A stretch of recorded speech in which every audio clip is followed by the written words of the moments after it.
Estamos de volta com as nossas reflexões matinais à Corça da Manhã. Estamos meditando a respeito do tabernáculo. Nosso tema de hoje é Jesus, o tabernáculo de Deus.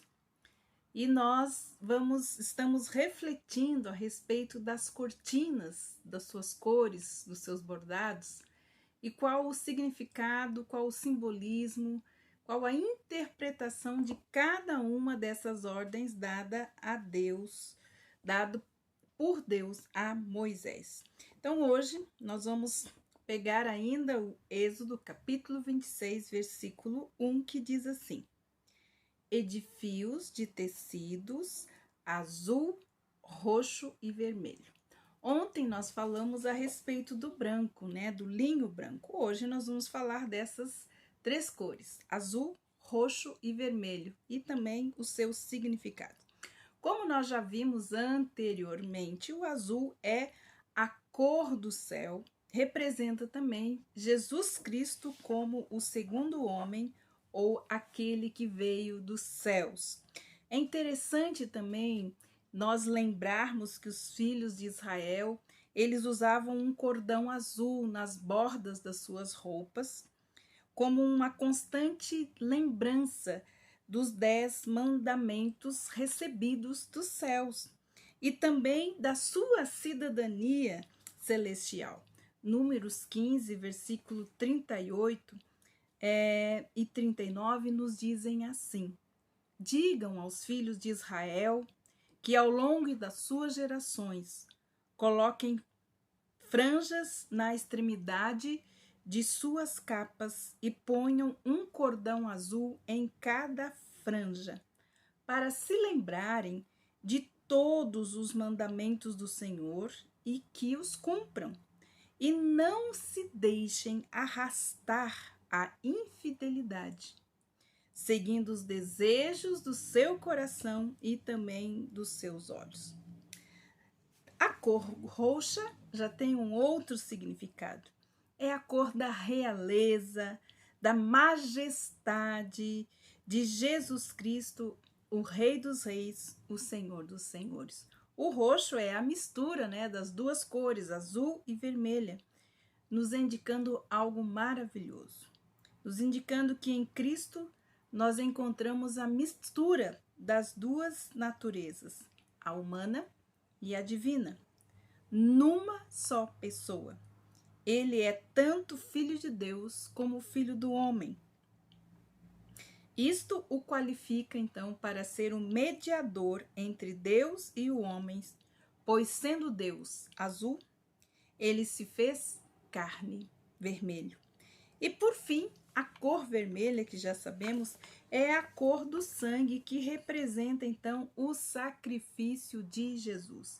Lá em Mateus 27, versículo 28, nós temos: tiraram a roupa de Jesus e o vestiram com um manto escarlate.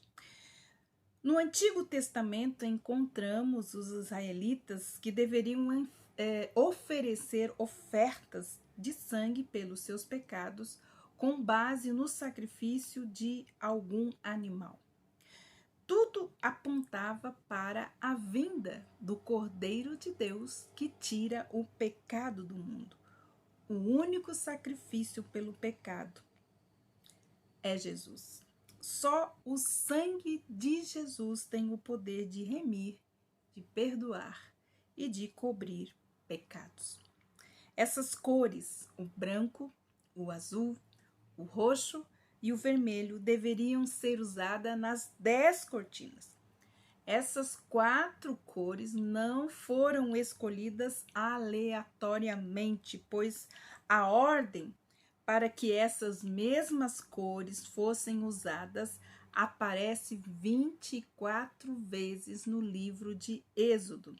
Essas 4 cores, como nós sabemos, elas representam os 4 evangelhos. Lembra quando nós estudamos a entrada para o átrio, que se chama o caminho? Havia essas 4 cores que apontavam então para os evangelhos. e para a missão de Jesus em cada um dos evangelhos. Então, Mateus, Marcos, Lucas e João, que apresentam Jesus então como verdadeiro tabernáculo. É o Verbo que se fez carne e habitou entre nós, como diz João 1,14. Esse Verbo se fez carne e habitou entre nós, cheio de graça e verdade. E vimos então a sua glória, a glória como o unigênito do Pai. A palavra grega aqui para habitar é eskenosen, pretérito de um verbo criado a partir do substantivo skene, S-K-E-N-E, skene, que significa tenda ou tabernáculo. Por isso, o verbo se fez carne e tabernaculou entre nós. E Apocalipse, capítulo 21, versículo 3, ele declara exatamente isso. Ouvi uma grande voz vinda do trono que dizia: Eis que o tabernáculo de Deus está com os homens, pois com eles habitará, e eles serão o seu povo, e Deus mesmo estará com eles. Jesus é o tabernáculo de Deus, o nosso lugar de refúgio e de habitação. Cada uma dessas 4 cores que estavam então nas cortinas e na cobertura do tabernáculo apontam exatamente para isso. Jesus é o tabernáculo de Deus que veio habitar entre nós.